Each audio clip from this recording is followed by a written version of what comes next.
뉴스 시작합니다. 저는 동정민입니다.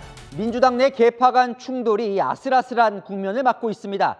문재인 전 대통령과 이재명 민주당 대표가 오늘 만났습니다. 친문 핵심 김경수 전 경남지사가 이 대표를 겨냥해 일극 체제를 비판한 지 하루 만입니다. 문 전 대통령은 이 대표에게 통합과 포용을 강조했는데요. 저희 취재 결과 외연 확장 차원에서 김경수 전 지사, 김부겸 전 총리도 품으라 했고 이 대표의 통합 뜻을 주변에서 잘 못 읽는 것 같다는 뼈 있는 말도 던진 걸로 파악됐습니다. 첫 소식 구자준 기자의 단독 보도입니다. 문재인 전 대통령과 이재명 민주당 대표가 손을 맞잡고 들어 보입니다. 김정숙 여사 선창으로 사진 촬영도 합니다. 민주당 파이팅! 문재인 파이팅! 이재명 파이팅! 좋습니다. 1시간 30분간의 비공개 면담에서 두 사람의 주요 의제는 포용과 통합이었습니다. 포용하고 통합하는 행보가 이 갈등을 치유하고 분열을 줄여나가는 그런 방안이 될 것이다. 채널A 취재 결과 문 전 대통령은 이 대표에게 여러 방면으로 통합을 강조한 것으로 취재됐습니다.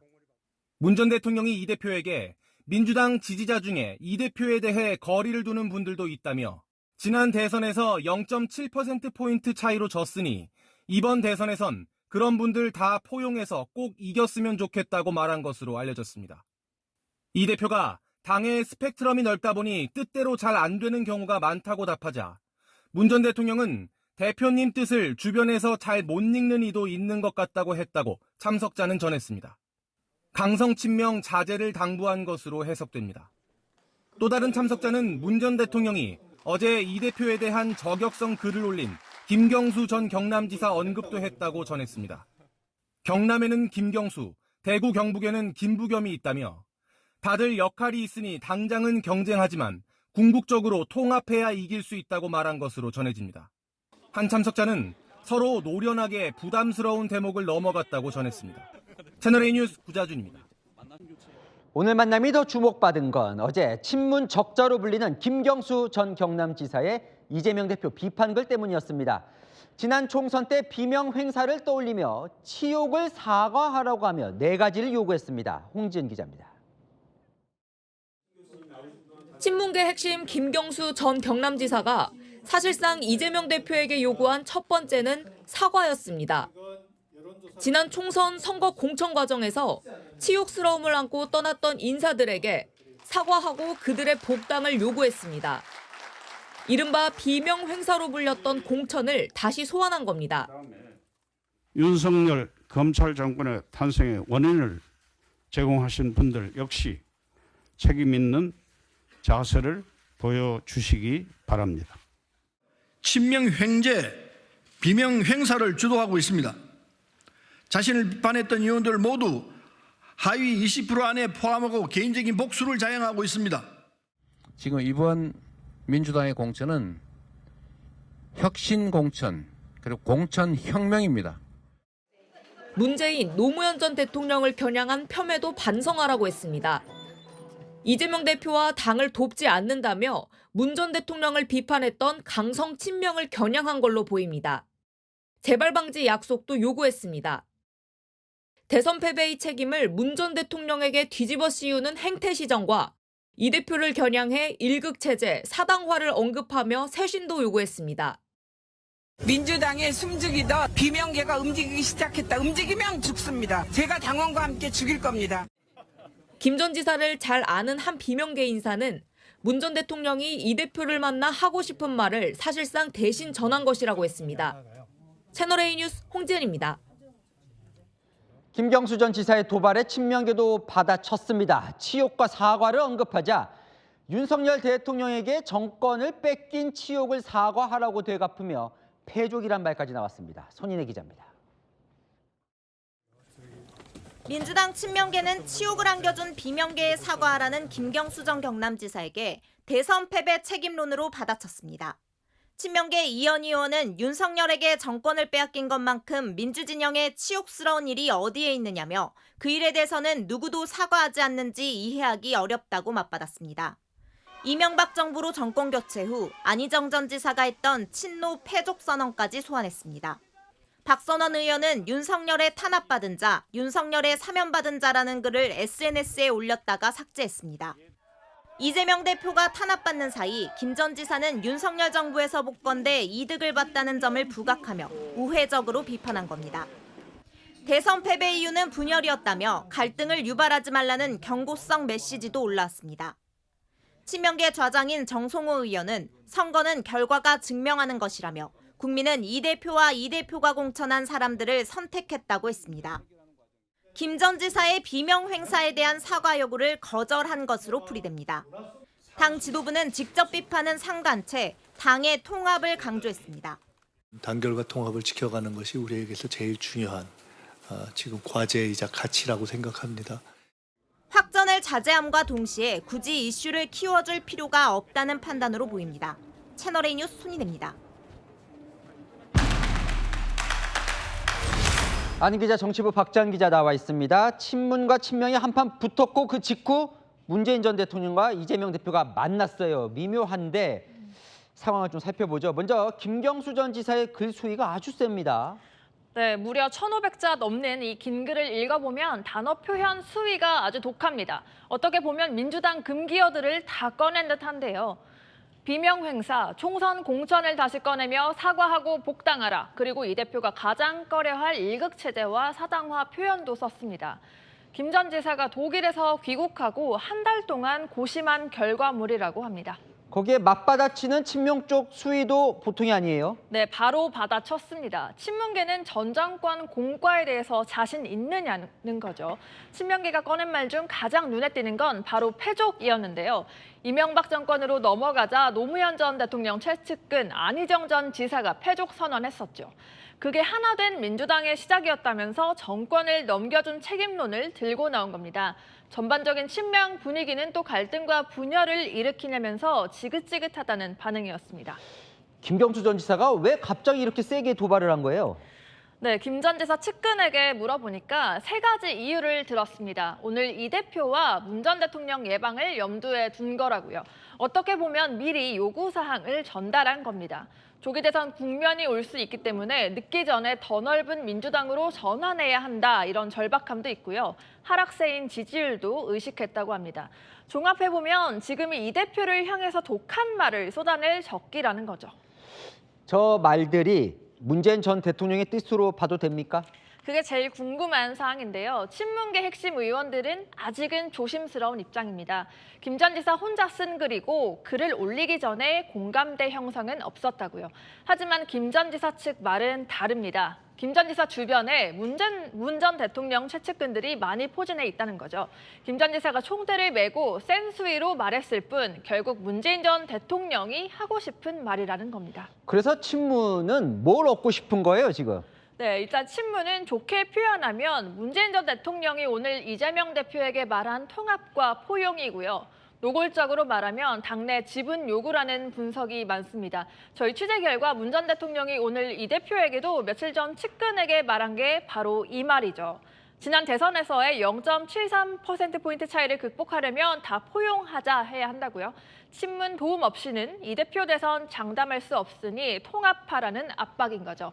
지난 총선 때 공천권을 쥔 이재명 대표가 갑이었다면 조기 대선 국면에서는 친문계가 갑이라는 취지로 보입니다. 이 대표가 친문의 도움이 필요하다는 겁니다. 근데 왜 김경수 전 지사가 총대를 맨 거예요?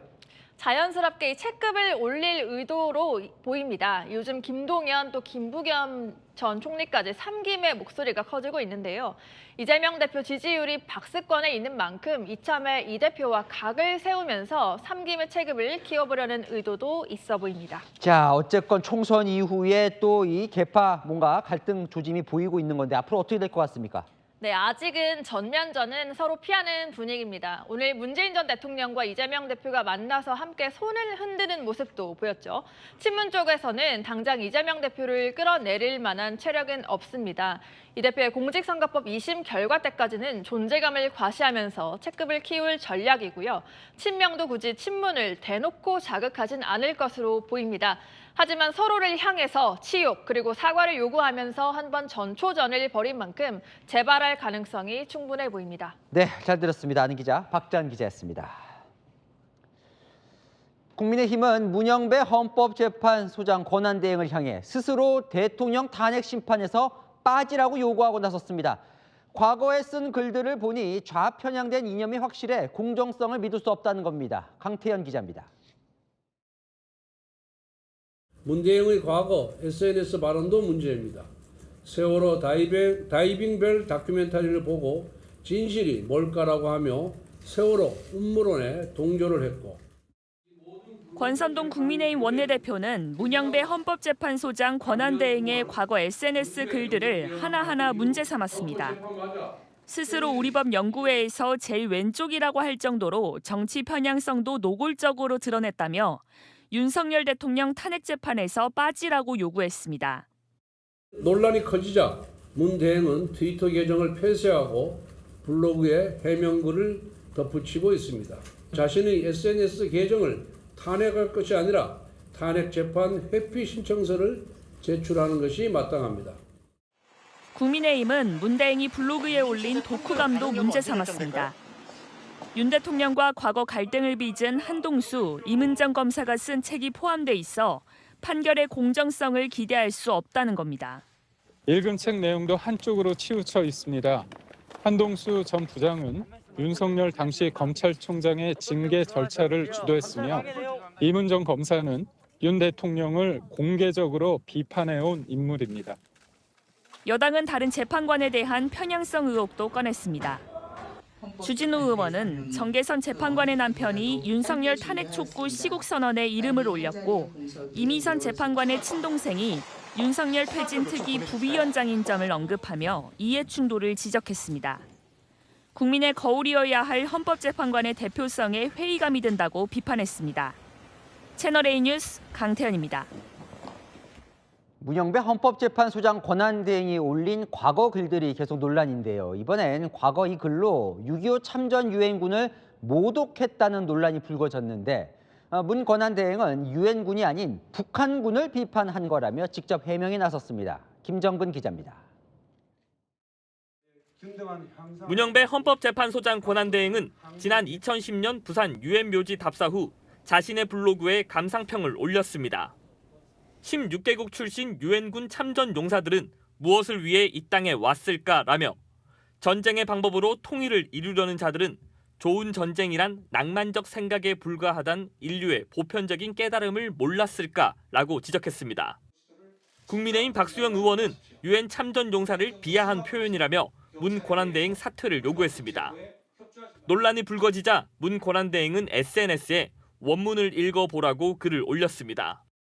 문 권한대행은 문제의 표현이 유엔 참전 용사가 아닌 북한군을 가리킨 표현이라고 설명했습니다. 당시 방문에 대해서도 평화를 지키기 위해 참전한 유엔군을 기리기 위해 봉사활동을 하러 간 것이라고 해명했습니다. 기본적으로는 주적이라고 생각합니다. 문 권한대행이 직접 해명에 나섰지만 국민의힘은 윤석열 대통령 탄핵 심판과 연계한 공세를 이어갔습니다. 판사 출신의 문 권한대행은 2010년부터 소셜미디어 활동을 해왔습니다. 채널A 뉴스 김정근입니다. 아는 기자 법조팀 김정근 기자 나와 있습니다. 이 문영배 헌법재판소장 권한대행에 대해서 여권이 계속 공격을 하고 있는데 하나씩 좀 살펴볼게요. 일단 이재명 대표와의 친분설 관련해서 SNS에서 나눈 대화, 이게 뭐예요? 그래서 네, 문 권한대행이 2011년 이재명 더불어민주당 대표와 SNS를 통해 나눈 대화가 도화선이 됐습니다. 당시 성남시장이었던 이 대표는 문 권한대행에게 문판님이라고 하면서 잘 계시냐, 만화님께 안부라는 표현으로 친분을 드러냈습니다. 문 대행도 시장님 고생이 많으시다, 건강 유의하라고 답변했습니다. 같은 해 9월 이 대표는 잘 계시죠? 자신의 말을 할 날이 언젠간 있겠죠라고 인사했고 문 권한대행은 저는 말보다 실천에 관심이 많다고 답하기도 했습니다. 2013년 이명박 대통령 비하 발언으로 논란을 빚은 이정열 판사가 사직했을 때 문 권한대행은 미안하고 고맙다, 사랑한다고 글을 남겼는데요. 이 대표는 여기에도 잘 계시냐는 안부 댓글을 달기도 했습니다.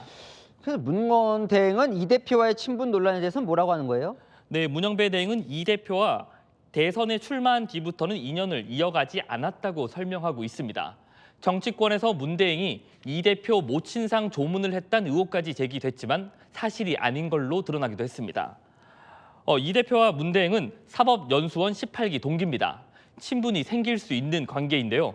다만 대통령 탄핵 심판에서 파면 결정이 나올 경우 이 대표가 유력한 대선 후보로 꼽히고 있다 보니 정치권에서 논란이 되고 있는 겁니다. 자, 이 문대행의 이 SNS 글들이 계속 논란인데 이 정치적 성향을 드러냈다. 이런 지적에 대해서는 어떻게 봐야 합니까? 네, 2014년 12월 통합진보당 해산 결정 직후 올린 SNS 게시물도 논란이 됐습니다. 헌법재판소가 통합진보당 해산을 결정한 바로 다음 날 문대행은 소수자로 살아본 경험 없는 사람이 소수자의 입장을 이해하기 어렵다는 글을 올립니다.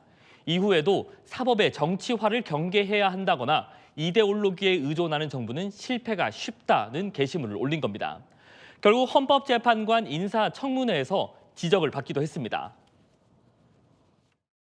통합진보당 해산 결정, 네. 이거 잘못된 겁니까? 헌법재판소 결정이 잘못됐다고 생각하지 않습니다.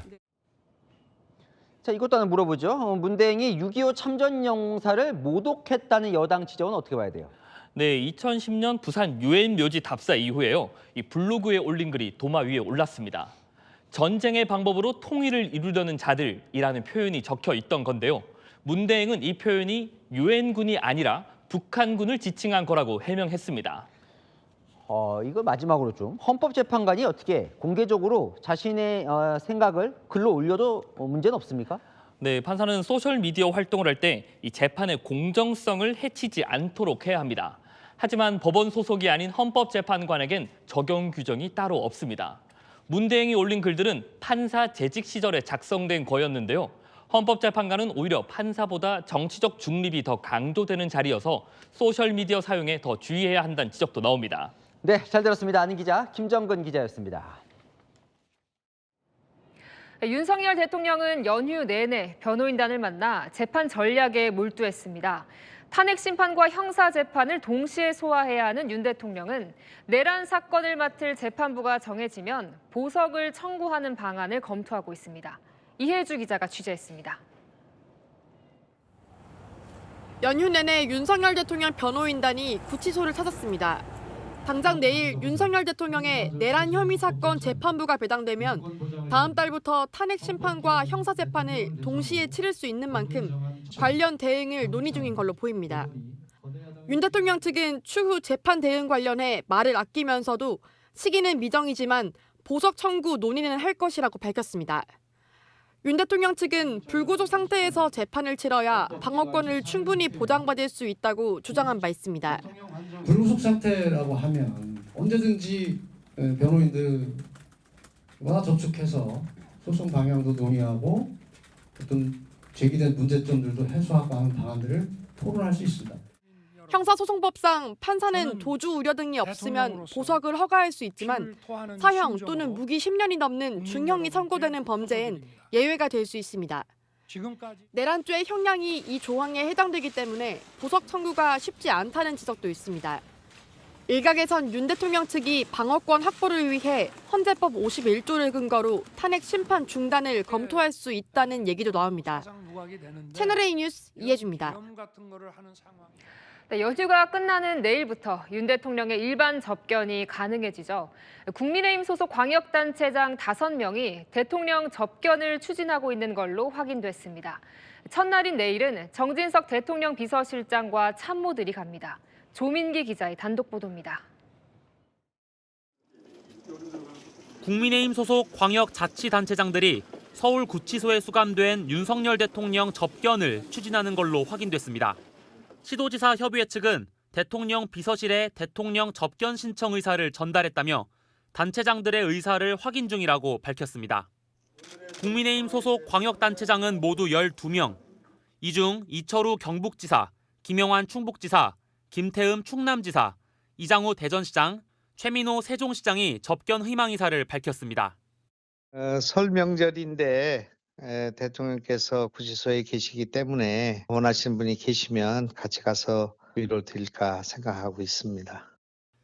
여권 내 잠룡으로 꼽히는 오세훈 서울시장과 홍준표 대구시장은 접견에 함께하지 않을 걸로 보입니다. 홍 시장 측은 시간이 좀 지나서 보자며 말을 아꼈습니다. 김진태 강원지사도 찾아뵙고 싶은 마음은 굴뚝 같지만 대통령께서 영어의 몸으로 마주보는 게 힘드실 수 있으니 멀리서 응원하고자 한다고 밝혔습니다. 대통령 일반 접견 첫날인 내일은 정진석 대통령 비서실장과 대통령실 참모들이 구치소를 방문할 예정입니다. 채널A 뉴스 조민기입니다. 내일은 국무회의도 열립니다. 야당의 두 번째 내란 특검법이 상정되는데요. 여야 합의를 강조해온 최상목 대통령 권한대행이 거부권을 행사할 가능성에 무게가 실립니다. 안건우 기자입니다.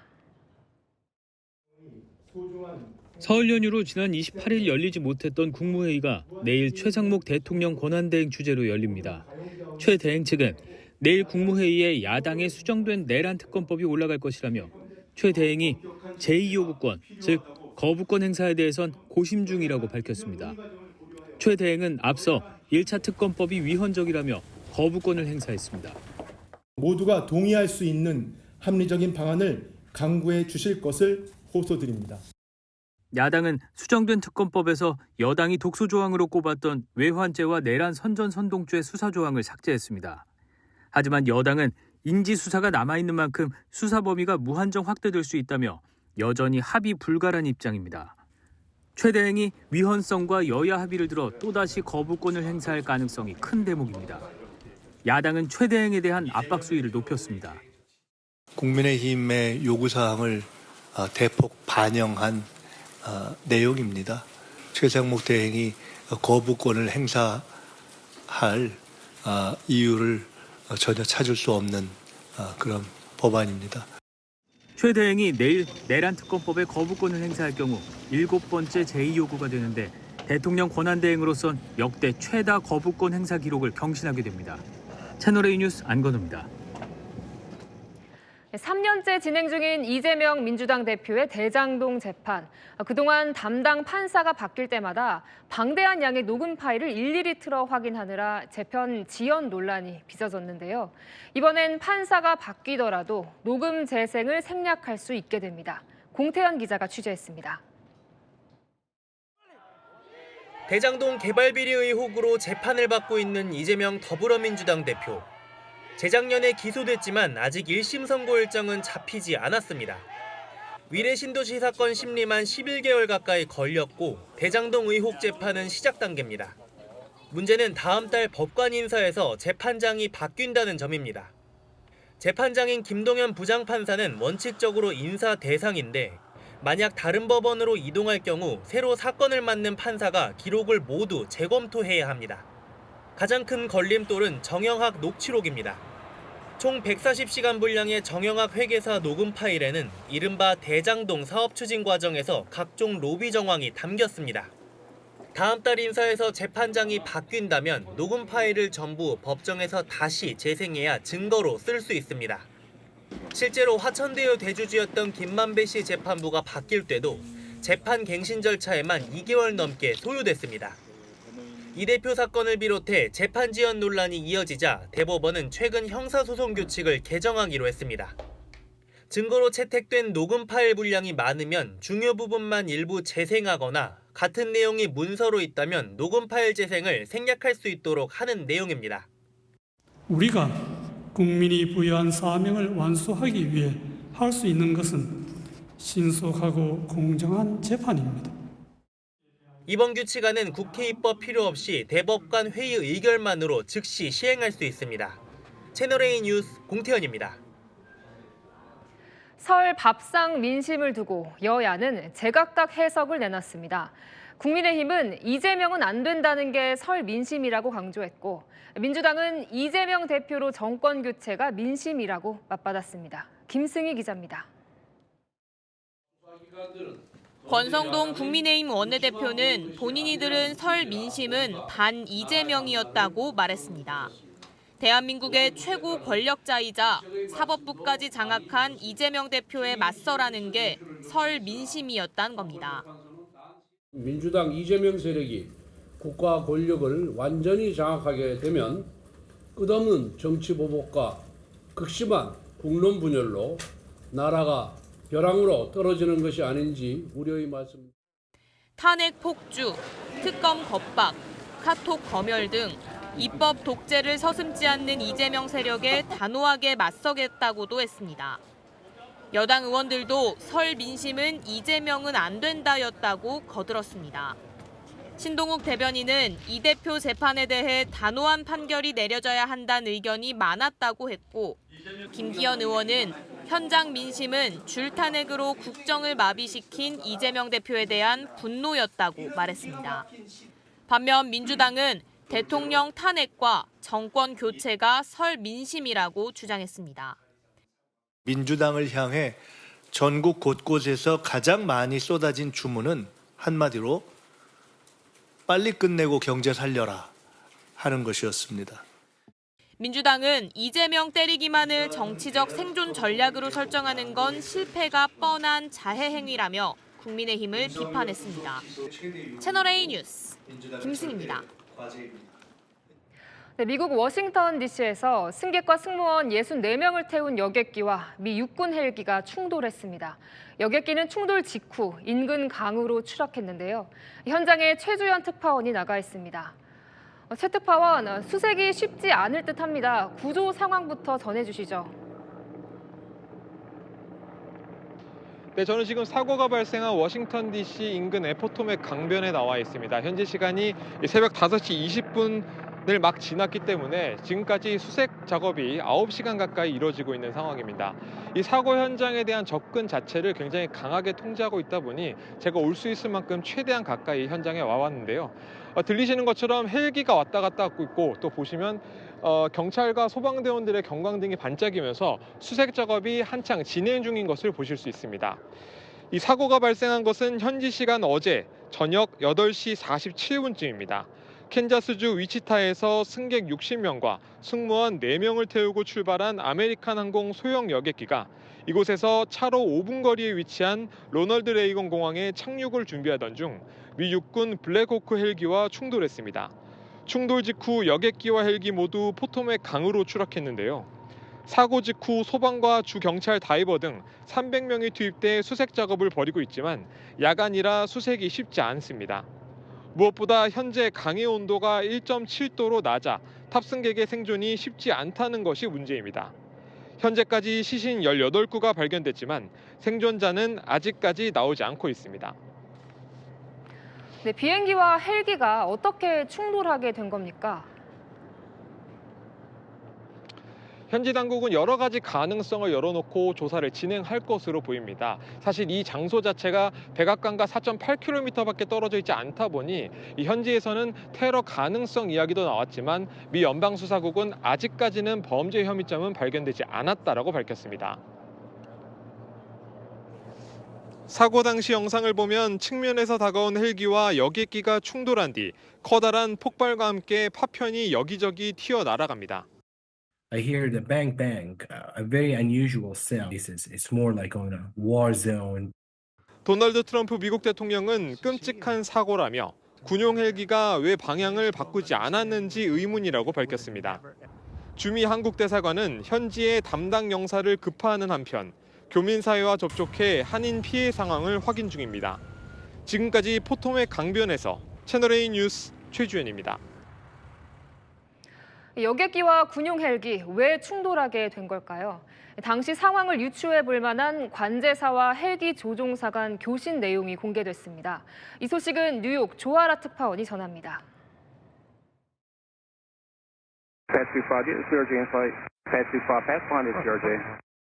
충돌 사고 약 30초 전 관제사가 헬기 조종사에게 여객기를 봤는지 묻습니다. 하지만 이 질문 15초 뒤 여객기와 헬기는 포트맥강 상공에서 충돌했습니다. 예상치 못한 충돌에 관제사가 놀라는 목소리도 교신 내용에 그대로 담겼습니다. 이 관제사는 다른 여객기 조종사에게 사고 발생 사실을 다급히 알립니다. I don't know if you caught earlier what happened, but there was a collision on the approach in the 3-3. CNN 보도에 따르면 충돌 직전 헬기 조종사는 항공기가 보인다며 다른 경로를 안내해 줄 것을 관제탑에 요청한 것으로 알려졌습니다. MBC 방송 등 미국 현지 언론들은 헬기 조종사가 항공기 불빛을 잘못 식별해 사고가 났을 가능성도 제기하고 있습니다. 이번 사고 원인 규명을 위해서는 관제사와 헬기 조종사의 녹취 내용이 핵심이 될 것으로 보입니다. 탑승자 가족들은 애타는 마음으로 구조 소식을 기다리고 있습니다. 아내를 기다리는 한 남성은 곧 착륙한다는 아내의 메시지를 보며 허망함을 감추지 못합니다. Landing in 20 minutes. The rest of my text did not get delivered. I'm just praying that somebody's pulling her out of the river right now as we speak. 여객기를 소유한 아메리칸 항공 측은 공항 내부에 대기센터를 마련하는 등 피해 가족 지원에 총력을 기울이겠다고 밝혔습니다. 뉴욕에서 채널A 뉴스 조아라입니다. 바로 전날에는 미국 알래스카 공군 기지에서 F-35 스텔스 전투기가 추락하는 사고도 있었습니다. 조종사는 다행히 비상 탈출에 성공했지만 F-35 전투기의 안전성에 대한 우려가 나오고 있습니다. 김용성 기자가 보도합니다. 하늘에 떠 있는 F-35 스텔스 전투기. 갑자기 양력을 완전히 잃은 듯 빙글빙글 돌며 하늘에서 떨어집니다.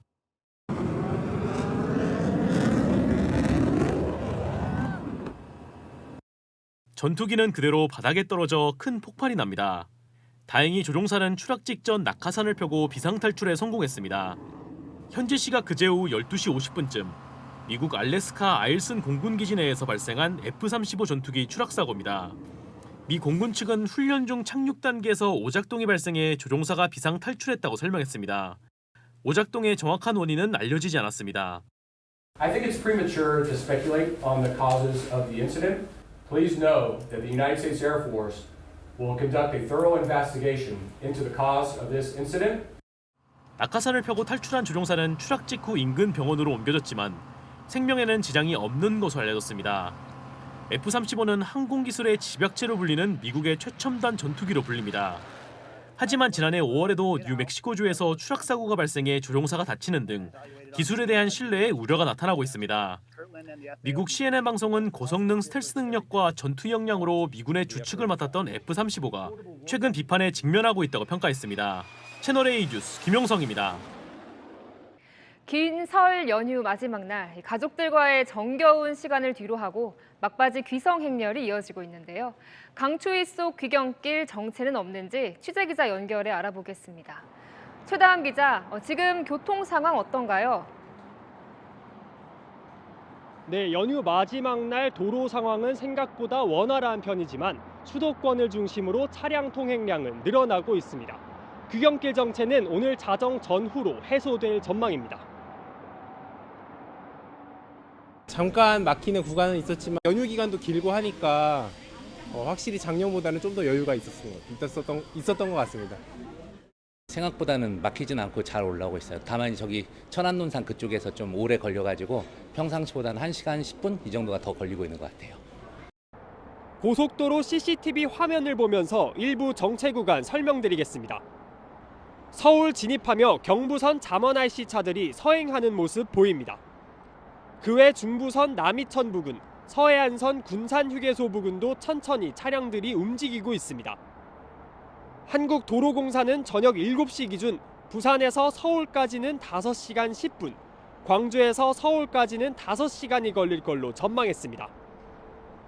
오늘 하루도 어제보다 적지만 530만 대 가까운 차량이 이동한 것으로 알려졌습니다. 한국도로공사는 귀경길 정체는 오늘 자정쯤 풀릴 것으로 내다봤습니다. 추위로 일부 빙판길도 남아있는 만큼 마지막까지 안전운전에 유의하셔야겠습니다. 지금까지 서울요금소에서 전해드렸습니다. 지난 10년 사이 가장 많이 오른 음식은 뭘까요? 바로 짜장면이었습니다. 10년 전 4,500원이었는데 얼마까지 올랐을까요? 우현기 기자입니다. 졸업식이나 이삿날 먹던 서민 외식 단골 메뉴 짜장면. 그런데 이 짜장면이 지난 10년간 서울에서 가격이 가장 많이 오른 외식 메뉴였습니다. 지난 2014년 서울 지역 평균 짜장면 한 그릇 가격은 4,500원으로 만 원으로 두 그릇까지 거뜬히 시킬 수 있었습니다. 하지만 지난 10년 사이 짜장면 평균 가격은 65% 오르면서 7,400원을 넘어섰습니다. 일부 음식점에선 짜장면 한 그릇 가격이 만 원을 훌쩍 넘기도 합니다. 옛날에 짜장면은 그냥 저렴한데 외식 겸으로 해가지고 시켜 먹었는데요. 요즘은 전혀 아니에요. 나머지 외식 메뉴들도 줄줄이 올랐는데 10년 전과 비교해 냉면 평균 가격은 12,000원으로 50% 올랐고 김치찌개는 8,200원으로 44.4% 상승했습니다. 자장면 가격이 다른 외식 메뉴보다 더 많이 오른 건 농산물부터 가공식품, 축산물까지 다양한 식재료가 들어가 물가 변동에 취약하기 때문입니다. 짜장면은 채소라든가 해물이라든가 다양한 재료가 들어가기 때문에 재료 중 한두 가지만 가격이 올라가도 전체 가격을 올려야 되는. 원재료의 인건비 상승과 배달비 부담까지 더해지면서 이르면 내년엔 서울 지역 자장면 평균 가격이 8,000원대에서 형성될 것으로 전망됩니다. 채널A 뉴스 우현기입니다. 건강은 돈으로 살 수 없다는 말이 있죠. 이제는 옛말이 되고 있습니다. 소득 최상위 구간은 건강하게 사는 건강 수명이 최하위 구간보다 평균 8년 정도 더 긴 것으로 나타났습니다. 이현지 기자입니다. 영하의 날씨에도 목도리와 장갑으로 무장하고 나온 시민들. 양재천을 따라 걷기 운동을 합니다. 건강 위해서 하루 한 번씩 나와요. 아무래도 근력이 있어야 되니까 나이 뭐 가만히 있으면 안 되니까. 우리나라 성인 10명 중 4명은 하루 30분 이상 주 5일 이상 걷기 운동을 하는 것으로 나타났습니다. 소득 수준 기준으로 나눠봤더니 저소득층의 걷기 운동 실천율은 40%에도 못 미쳤지만 고소득층은 50%에 육박했습니다.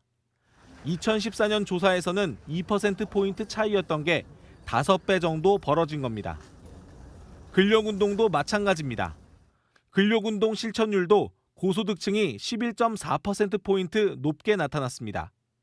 2014년에 비해 2배 벌어졌습니다. 소득에 따라 운동 격차가 더 커진 겁니다. 또 다른 통계에서는 소득에 따라 건강하게 사는 기간인 건강 수명도 차이가 났습니다.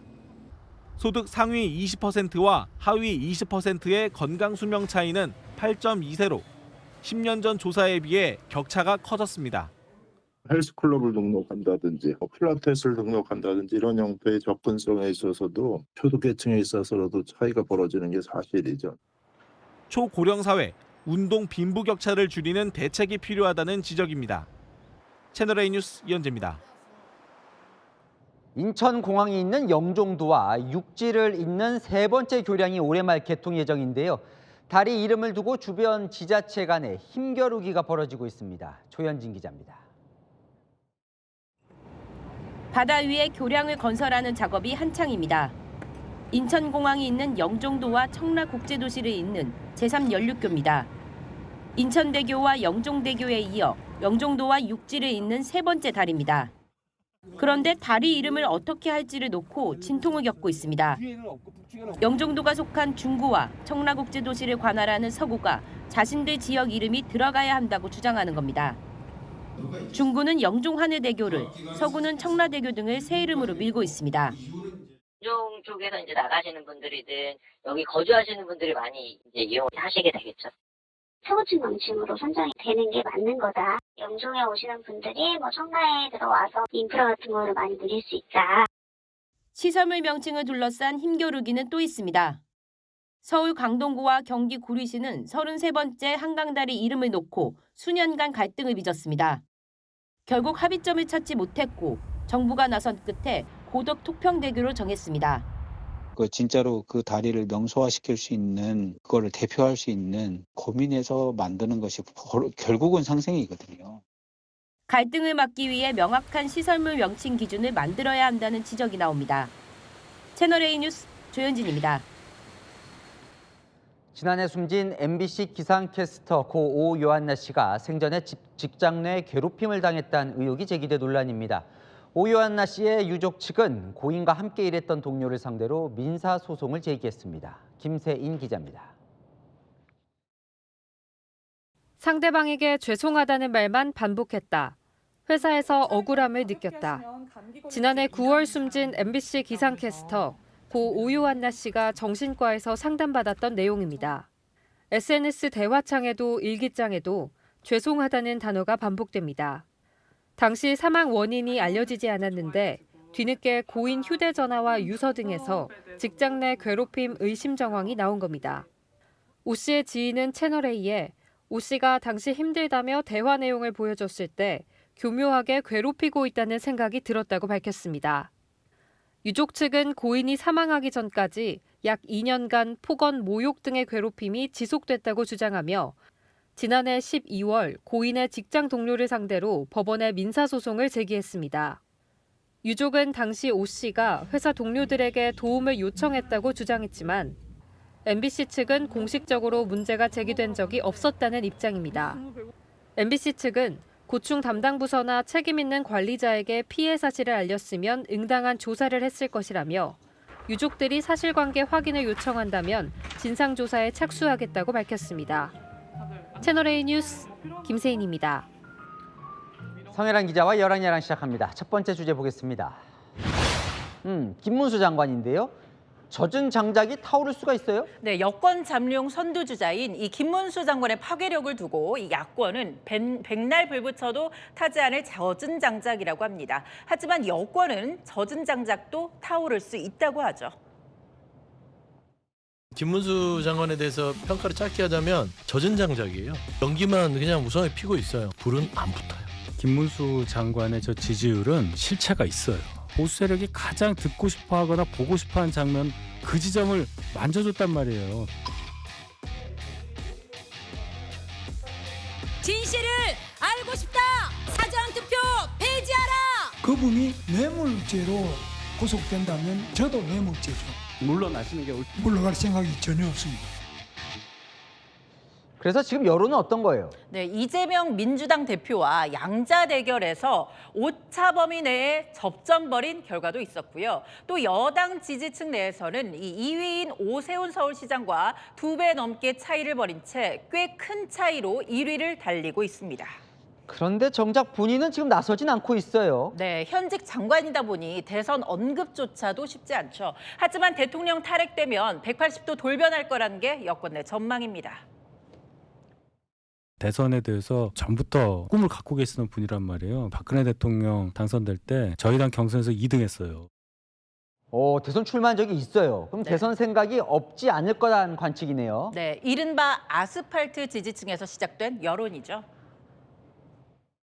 잘 들어보세요. 제가 성견 지명이 얼마나 빠르냐 하면요. 김문수가 경기도지사 2번 했잖아. 기도하는데 김문수를 대통령 만들어라. 당 내에서는 이 중도층까지 확장성 있냐는 우려도 있죠. 이 실제 레이스에 뛰어들면 본인이 가장 고민하게 될 부분일 것 같습니다. 네, 다음 주제 보겠습니다. 요즘 자주 봐요. 전환길 강사. 딴 길로 간다니요? 네, 연일 발언이 화제죠. 이번에는요. 헌법재판소 재판관들의 실체를 파헤친다며 눈물까지 쏟았습니다. 진실을 알려드리기 위해서 원고 정리하는데 눈물이 멈추질 않았습니다. 여러분들은 대한민국 최고의 법률기관 헌법재판소의 재판관들을 믿고 있습니까? 윤석열 대통령 절대 못 나옵니다, 여러분. 지금 8인의 헌법재판관들 성향을 보십시오. 그들의 검은 내막을 여러분들 아셔야 됩니다. 정계선, 이미선, 문영배 자료 조사하고 원고 작성하면서 1시간 내내 눈물이 멈추질 않았습니다. 네, 헌법재판관 편향성 논란 지적하는 건가 보죠? 네, 직접 운 이유를 물어봤는데요. 이 그동안 편향된 재판관에게 재판받은 시민들을 생각하니 눈물이 났다고 이유를 밝히더라고요. 처음엔 이제 부정선거 쪽에 포커스를 맞추는 것 같더니 점점 영역이 확장되네요. 네, 오늘 민주당도 겨냥을 했습니다. 이재명 대표와 은행장들 만남 당시 나왔던 바로 광고주 외압 의혹입니다. 신문인데 밑에 비어있는 거 보입니까 이거? 이게 지금 대한민국 2025년 대한민국 일어나는 현실입니다, 여러분. 보입니까? 보이십니까? 전면이 백지 광고입니다. 어찌 이럴 수 있습니까? 민주당에서는 광고업주를 불러가지고 협박을 한 겁니다. 네, 일단 주장인데 공무원 시험 1타 강사가 본업인데 정치 언급이 점점 과감해지네요. 네, 학생들 사이에서는요, 이 강사라는 한 길로만 가달라 이런 반응도 나옵니다. 2달 뒤 공무원 시험인데 불안하다거나 공부에 대해서만 묻고 듣고 싶다고도 했습니다. 반면 응원하는 제자들 반응도 있었고요. 근데 본인은 스승 자리를 지키겠다고 했었죠? 네, 맞습니다. 당분간 이 수업도 또 주말에는 전국 돌면서 집회도 병행합니다. 나라의 운명이 걸렸다면서 집회 참여를 독려했는데 자신의 인생 걸고 수업 듣는 학생들을 책임지는 것도 역시 스승의 역할이겠죠. 네, 지금까지 열왕야락이었습니다. 일본에선 경기가 어려워도 내가 좋아하는 대상에게는 지갑을 열고 있다고 합니다. 그 중심엔 K-팝이 있는데요. 시장 규모가 7조 6천억 원에 달합니다. 도쿄 송찬욱 특파원이 현장 취재했습니다. 한국인들도 즐겨 찾는 일본 도쿄의 대표 번화가인 시부야. 이곳에 최근 K-팝 걸그룹 블랙핑크의 멤버 로제를 주제로 한 카페가 등장했습니다.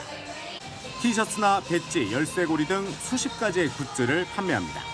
踊ります。あーパチあパチって。アクリルスタンドとかってこういうとこにしか来ないともらえないんで。 자신이 좋아하는 이른바 최애, 즉 가장 사랑하는 것에 돈과 시간을 아끼지 않는 사람들이 늘고 있습니다. K-POPのためにバイトしてます。 네, 제 뒤로 보이는 게 작년 초까지 책과 CD 등을 팔던 도쿄 시부야역 앞 대형 매장입니다. 그런데 지금은 가수나 만화, 캐릭터 관련 상품을 파는 공간으로 변신했습니다. 니혼 게이자이 신문은 2024년 30대 히트 상품 중 하나로 이곳을 선정하기도 했습니다. 외국인도 모여듭니다. 高いは高いですけど。結構なんか4万円とか5万円とかもするんですけど、実際買ったりもするんですか？あ、買ったことはあります。 이들을 겨냥한 박람회도 일본에서 열렸습니다. 귀와 손 같은 스타의 신체 일부 그림을 넣은 배지나 장갑도 등장했습니다.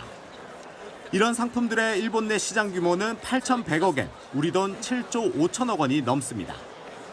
현지 언론들도 과거 오타쿠로 여겨졌던 수집 문화가 이제는 일본 경제를 떠받치는 한 축이 되고 있다고 보고 있습니다. 도쿄에서 채널A 뉴스 송찬욱입니다. 연휴 마지막 날 찬바람이 매서웠습니다. 그래도 내일은 평년 기온을 회복하겠고요. 주말에는 추위가 주춤하겠습니다. 다만 다음 주에는 영하 11도의 한파가 다시 찾아옵니다.